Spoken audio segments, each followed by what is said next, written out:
Welcome, viewers. I present to you one of the first games before the main event of the first ever GSC Invitational. Now, 28 players have been invited to fill in these slots, which are for the main event. And then there are 4 free slots, 4 vacant ones, for which another 8 players will have to qualify in a 1-week round. It's a precursor to the main event. And as you can see here, I'm about to cover a match between the Patatedouce and Eden, 2 really good players. And one of these two are going to, go home without a chance at participating in the main event, whereas the other one will qualify. So we see in turn 1 2 Nidokings, and I'd say that the first turn is actually pretty telling. Patatedouce switches to his Zapdos to absorb a Lovely Kiss, and Eden reveals that he has Lovely Kiss, as a matter of fact. But there are a couple of other options as opposed to your standard Lovely Kiss EQ Ice Beam Thunder set. There is Counter, there's Thief, Roar even, and all of which are compatible with Lovely Kiss. So. And on turn 2, we already see this counter, this surprise counter from Eden's Nidoking, which means that he has Earthquake and Ice Beam as his last 2 moves.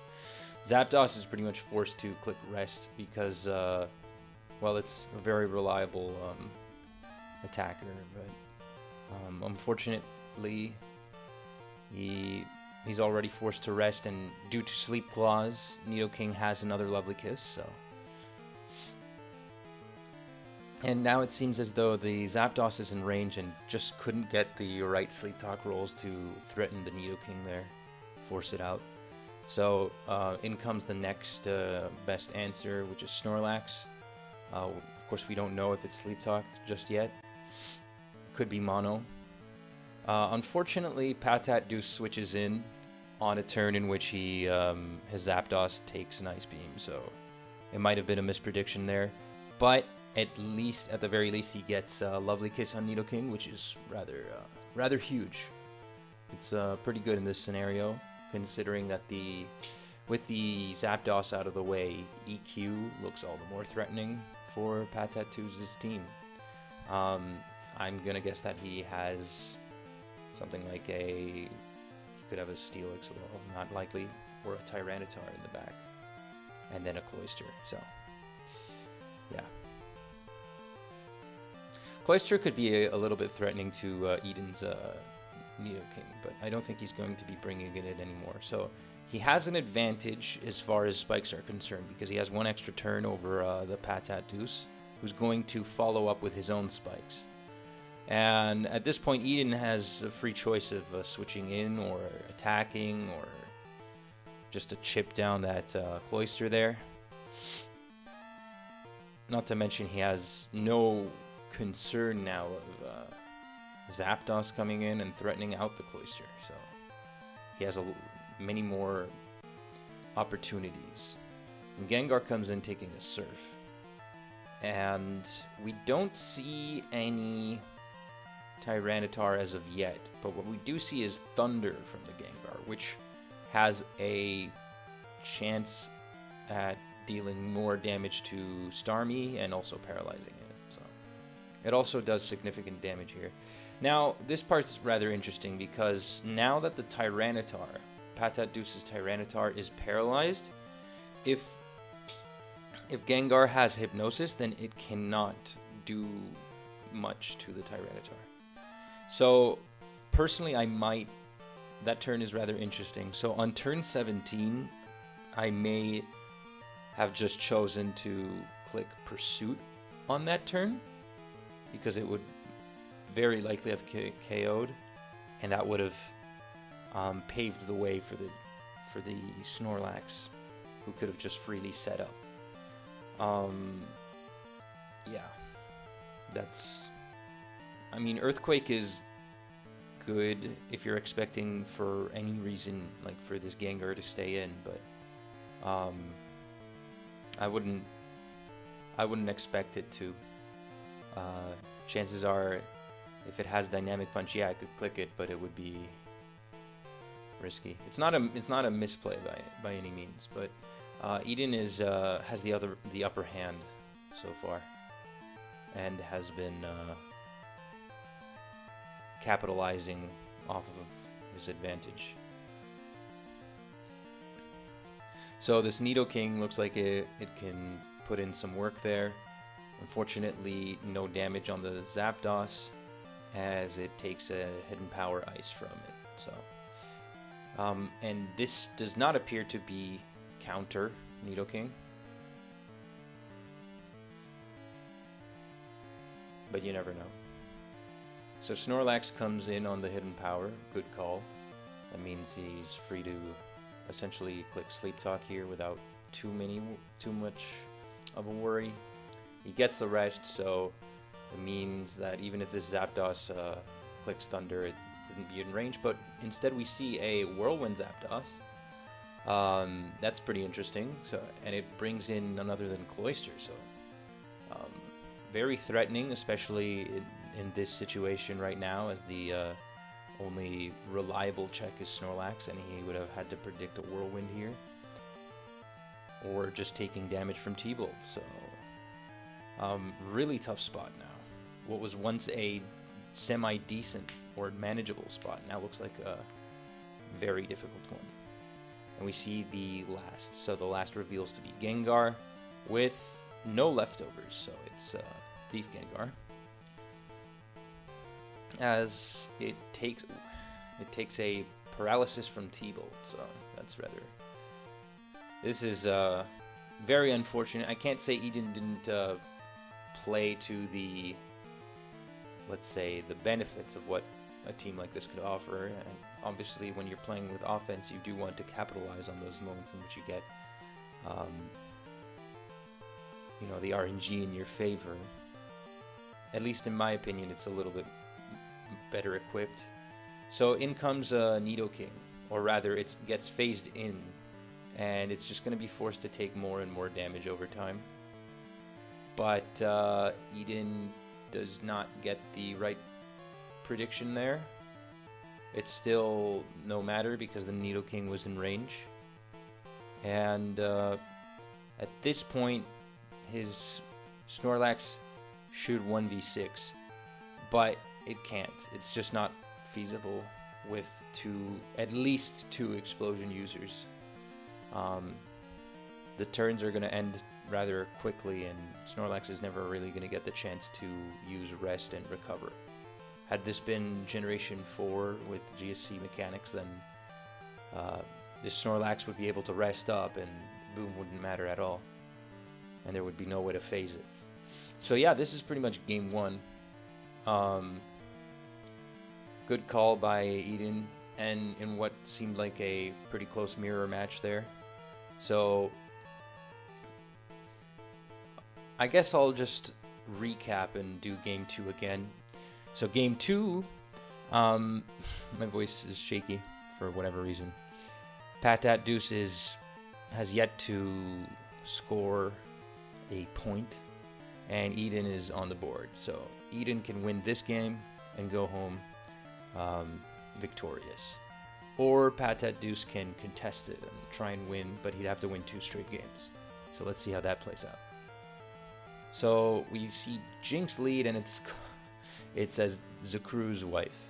So judging by the set and by how much Patat actually plays with Zakuru and stuff, I'd say that this team is probably something that Zakuru passed to him. So there could be an Alakazam and a Gengar in the back. As far as Eden is concerned, only time will tell. So the Thunder unfortunately missed, meaning it's risky to even stay in at this point. So he's going to go to his Lax, and we see the Thief on the Snorlax, so that's going to be very big deal. Gets a Lovely Kiss on the Lax, which I think is a pretty good call. So he goes to his cloister only to get forced back out by Eden's Jinx. So once again, we see something similar to a mirror match, although with a very high chance of these two players bringing completely different sets. Although Eden had a advantage as far as... Okay. What was that? I wonder about that turn there, where he stayed in with the cloister. Okay, I'm not sure about that. I personally would have just gone to Snorlax, which was the best answer. So cloister dies, and it's a 1v1 between two Jinxes, which is not something you necessarily want, because I think while the HP isn't vital on Jinx, being able to take, say, a Thunder from Zapdos is hella important. So excuse the squeaky noises of my chair, but Patatedouce has the advantage of being able to use a super effective move in Thief, while not having to waste his Ice Beam and Psychic PP, something you may often see with substitute Jinx users. But his Jinx manages to prevail, and I'd say that the switch to Zapdos on the Cloister was a pretty good call, all in all.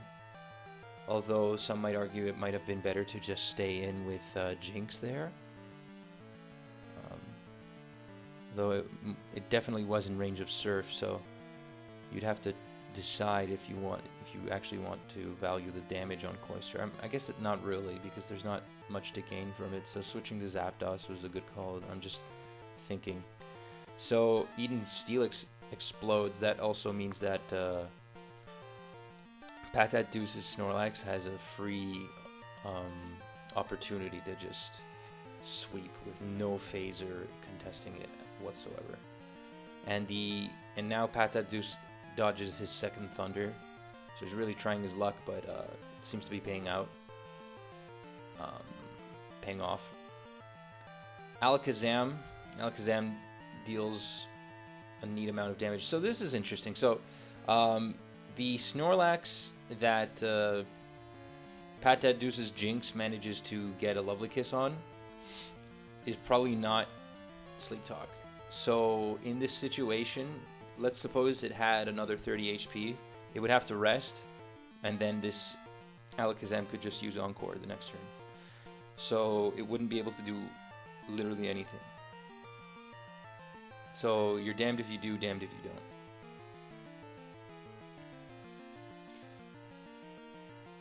don't. Assuming, of course, that the Snorlax could wake up, but since it's not Sleep Talk, it's not going to wake up anyway. Now, this part is rather interesting. So, judging by Eden's team, we're left yet to guess what the last Pokemon could be. Now, I already mentioned that I watched this game, and there it is. Okay. So, Machamp. I was about to say it could be some kind of sweeper that would assist Snorlax. So, booming on the Zapdos with Steelix potentially paves the way for Machamp, but seeing as there is a fighting immunity and a psychic type, it's looking rather rough, especially since Alakazam outspeeds Zapdos and can beat it in a 1v1 situation. So now, due to the EQ, you have to guess whether or not the psychic would, like what would be the Pokemon to switch to here. So in this situation,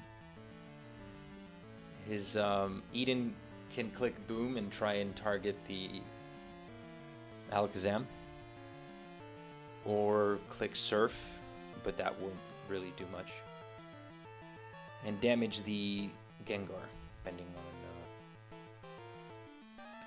on preference. So yeah, Alakazam pretty much OHKOs here, and that's game 2. Game 2 went rather quickly. So for game 3, I'm going to switch sides here. At this point, the fate is sealed. One player will definitely be going home and not participate in the event, whereas the other one will get to qualify for the next rounds in the following weeks. And, well, it's pretty much open to debate. Start voting, folks, and guess who you think might win, Patat or Eden, and what will they bring in this next game. So I'm going to go for slow, just so I can talk a little bit more in these turns, so it feels a little bit more like it's a live game that's going on. And yeah, so we see Thief Nido versus Lead Lax. The Lead Lax is going to go for Earthquake in case of a normal resist switch in or something like that, which is sort of a cue to bring in the Cloister, but Eden, staying ahead of the game there, goes for a beautiful switch to Zapdos on turn 2, which baits out the Cloister, forces it out, baits in the Cloister, forces it out, as he can freely switch into his Cloister, because many answers to Zapdos, or at least initial switch-ins, are a free opportunity to lay spikes. So once again, we see that Eden has an advantage as far as spikes are concerned. And we'll see how he's going to play it out in this game again. Ooh, and the unfortunate Toxic miss. So that's really going to suck. He gets a Surf. So Patatedouce is kind of disadvantaged at this point, but he does manage to finally get the Toxic on Cloister. But at what cost? Now his Cloister is definitely dead if he does not have a spinner. Never mind, it's at 29%, so it's almost dead. So they both switch out. Now Eden's going to bring in his own Gengar, which outspeeds the Zapdos as he switches into his own Snorlax. And Zapdos from the Patatedouce manages to get a Para, so potentially big here, but the Snorlax manages to rest up. So it's not very likely that Patatedouce is going to be able to bring in his Cloister once again. He'll have to do it in a key turn. He can't use it as fodder either, and as I'm saying that, Eden's Snorlax reveals to be a Sleep Talk Earthquake Lax. And judging by the team, this is still rather weak to Jinx, so you'd have to wonder what might be his last. Does he have a Tyranitar or something? We're not sure. So Patatedouce brings in Tyranitar on the Sleep Talk EQ Snorlax. Since his Cloister got so weakened, rather unfortunately, it's hard to say what would be the optimal move here. I don't know about Roaring there. I probably would try to get some damage on the Thiefless Lax, but Golem comes in, which is rather unfortunate. And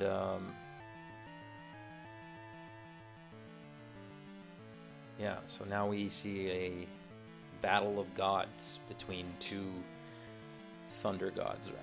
So Snorlax is going to come in on both sides, which I think is a pretty good response. Patatedouce's Lax can start applying pressure here, hitting either Cloister, Golem, Gengar, or just cursing up. That's fine. It's probably in Eden's best interest to click Toxic on this turn, just to get the Snorlax poisoned as soon as possible. He already has Spikes, which means he's free to boom on the following turn if he so pleases. But judging by the presence of the Tyranitar, there's a good chance that he could also just go to Gengar. That's up for him to choose. He prefers to stay in with a Cloister, and it gets KO'd, so if by any chance Patatedouce has a spinner, not looking very likely in this scenario, then he could remove the Spikes definitively. Whereas Eden manages to get rid of Spikes with his Golem on what appears to be is it a Mono Lax? We're about to find out. And yes, it is. So it's a Mono Sleep Talk Lax, and this Gengar is free to do whatever it wants. Although it does have to worry about Tyranitar, hence the switch back to Golem. It's still rather safe. The Golem can also phase the Snorlax, but he's going to be switching in and out just to waste some PP, maybe catch something off guard there. Potentially also poisoning the, damaging the Cloyster and KOing it. So, but yes, we see a mean look Perish Song. So, just as he manages to convince Patatedouce to lower his guard, he gets the mean look and the Perish Song. So, he also has Ice Punch, just to add insult to injury there. And it looks like this is a dead Snorlax. Now, the question is whether or not he's going to be able to get at least some damage off, or if Eden's just going to opt to stay in and sacrifice the Gengar. I'm not sure. I think that the Gengar, even with one attack, is still rather valuable in this situation, because it acts as a speed creep against the Zapdos here. Now, this is the final turn. The clock ticks midnight and Lax is about to die, but in doing so, it still deals 50% to a normal resist in Golem. So, yeah. And in comes Exeggutor, so potentially really strong Pokemon, really good threat. I'm wondering, so I didn't see any Thief stuff, but with the Snorlax out of the way and the mean look Gengar, there could be a special attacker in the back. And this Exeggutor looks like it can put in some work against this team. As you see, not perfectly equipped for Psychic switch-ins. Now, I thought that there could be a Starmie on is the 6th, but I don't know. Judging by the fact that Eden is not switching in on this Exeggutor, and that the only Starmie that could fit on this team would be Sub-Nightmare Starmie, I'm guessing that he doesn't have that. And now we're seeing a very shaky situation where Patatedouce essentially has to stay with his Exeggutor, risking a Body Slam Para here. And every turn of rest also means that the Exeggutor is consuming some Psychic PP, which is not in fact infinite. But he does, just as I say that, he does manage to get a Spadef drop, so that's going to be helpful. He might even be able to force a switch out. Judging how all of these turns have passed, and 6 Psychics have been used, 7 or 8 at this point, and we haven't seen once a Leech Seed, I'm going to just guess that he doesn't have it. Again, I saw the game, but if we have to go off the information given to us right now. Yeah, so in comes Vaporeon. So Vaporeon, special attacker. It doesn't look like it would be a Sleep Talk Vaporeon. So yeah, there we go. We see Substitute. It's probably Baton Pass is the last move. And Eden's looking like he's in a rather tough spot. It's not impossible for him right now. Does he have a Sleep Talk Zapdos? He doesn't bring it in, which is something I would expect, but no. So, especially since you probably want the Exeggutor out of the way for your Vaporeon, so if you stay in with Zapdos and even get exploded on, it's not terrible, but his team is overall slow, and he does need an answer to that Nidoking. I don't know. I'm just conjecturing here. So no Body Slam Paras so far, and no more Spadef drops. We've seen 2 so far. And now the Zapdos is in range and either has to attack or switch out or rest, or I don't know. And, ooh, okay, Drill Peck crit. That sucks. So just as you expect like it to do something that isn't like a tag, he goes for the one move that deals enough damage and then happens to get a crit and OHKOs the Exeggutor a little bit too soon. That Zapdos was definitely dead, but pretty clutch. And now Patatedouce is in a really tough spot here. So the question is whether or not you expect Golem to explode or to do something else. So it's pretty free to just go for Earthquake, I suppose. With the Lax out of the way, you can always use this Golem later but yeah. Okay, so I want to go back to that turn, since the last game has been rather quick. So we've seen here how the Zapdos took out the Exeggutor, and Eden switching into his Snorlax might hint at the fact that his Zapdos is not, in fact, Sleep Talk. I'd hope not.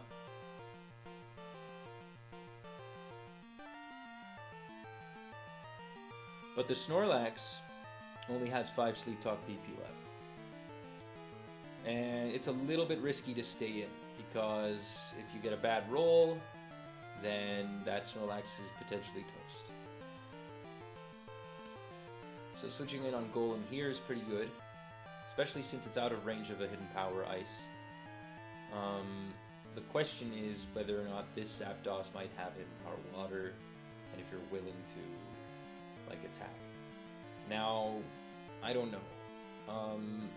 I don't necessarily see a reason to have Hidden Power Water, since you have so many Pokemon that threaten ground and rock types. So Hidden Power Ice seems like the more viable move, which means that the Golem has the potential of booming here. The other thing it can do is Earthquake, any of the switch-ins, and basically take out one of those Pokemon. So it's a real tricky 50-50 situation.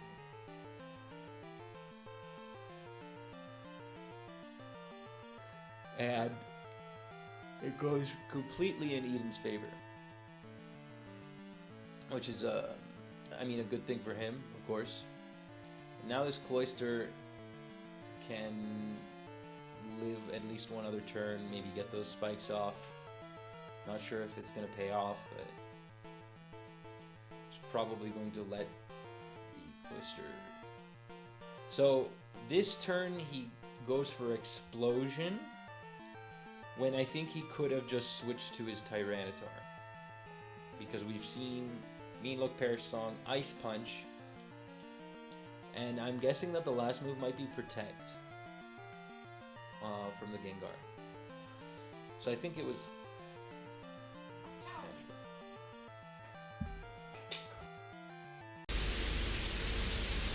We are back, and I just wanted to continue from the turn that I left off here. You'll have to excuse me, but the Patatedouce goes for Explosion on Gengar.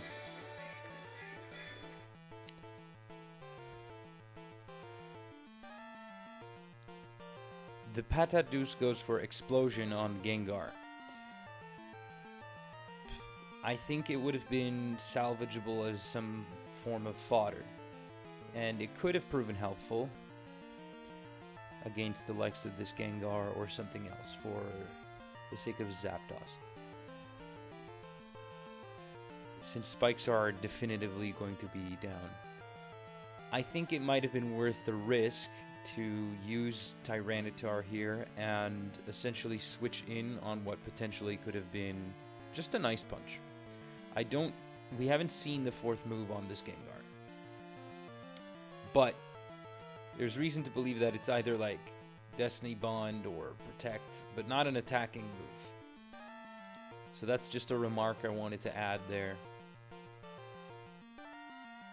And as a matter of fact, you do see Eden going for another Ice Punch. So if he had an attacking move that was different, he definitely would have gone for it, because even T-Bolt does more damage. And there you see the Destiny Bond. So taking out the Tyranitar definitively.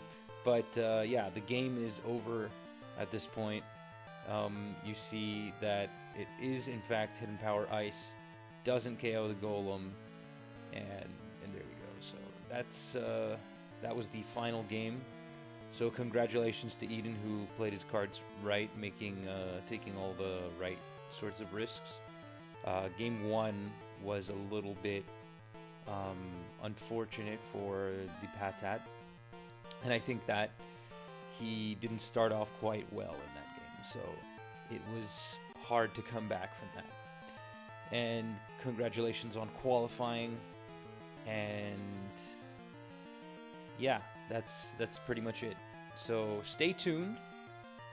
Of course, subscribe to mine and Diofantine's channel to stay tuned for more GSC Invitational action. Alright? There will be a playlist, and that's about it.